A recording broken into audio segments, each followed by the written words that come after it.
Hingga menjelang pagi hari tadi, suara ledakan dan artileri masih terus terdengar di sejumlah kota di Ukraina, mulai dari ibu kota Kiev dan kota-kota besar seperti Kharkiv. Memasuki hari kelima, Rusia terus menambah angkatan perangnya untuk mengepung sejumlah kota di Ukraina. Meski didukung oleh 200.000 pasukan, Rusia mendapat perlawanan sengit dari tentara dan warga sipil Ukraina. Pejabat Pentagon menyebutkan, hingga saat ini Rusia telah menembakkan lebih dari 350 misil ke Ukraina. Tidak hanya target militer, sejumlah infrastruktur sipil juga telah menjadi korban invasi Rusia ini.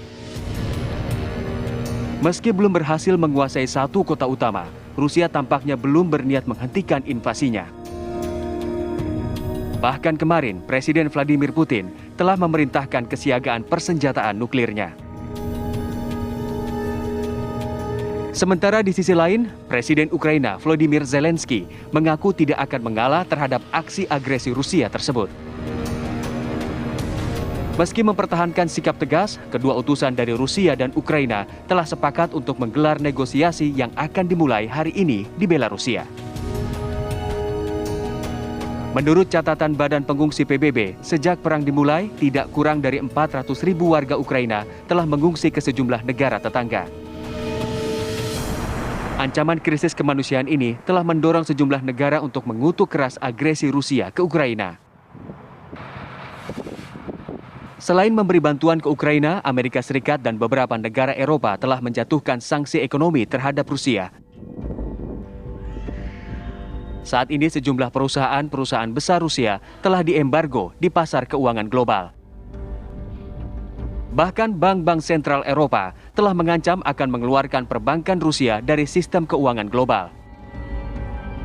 Ancaman ekonomi ini telah membuat mata uang rubel Rusia anjlok hingga 30% hari ini.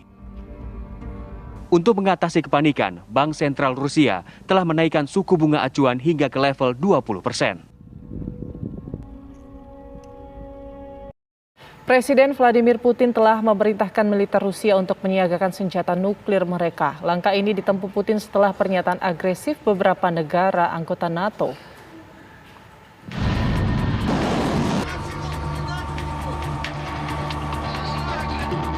Presiden Rusia Vladimir Putin memerintahkan kepala pertahanannya untuk menempatkan pasukan penangkal nuklir dalam siaga tinggi pada minggu waktu setempat. Putin memperingatkan bahwa siapapun yang berupaya menghambat Rusia akan menerima konsekuensi yang tidak pernah mereka terima dalam sejarah. Pernyataan Putin itu diinterpretasikan sebagai sinyal ancaman untuk menggunakan senjata nuklir jika Barat dan negara NATO menghalangi serangan Rusia ke Ukraina.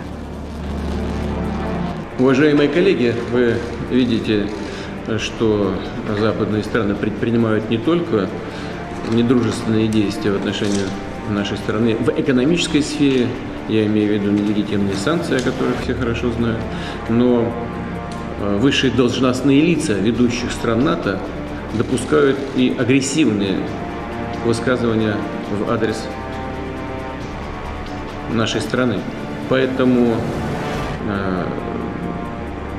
приказываю министру обороны и начальнику генерального штаба перевести силы сдерживания российской армии в особый режим несения боевого дежурства. Berubahnya sikap Rusia terkait nuklir merupakan upaya Moskow untuk memberi peringatan. Perubahan status menjadi siaga memudahkan Rusia untuk meluncurkan nuklir lebih cepat.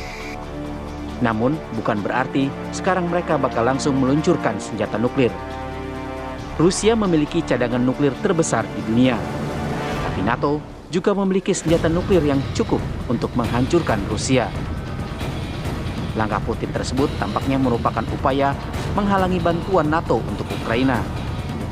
Putin berharap NATO berpikir ulang untuk membantu Ukraina dengan adanya ancaman nuklir tersebut.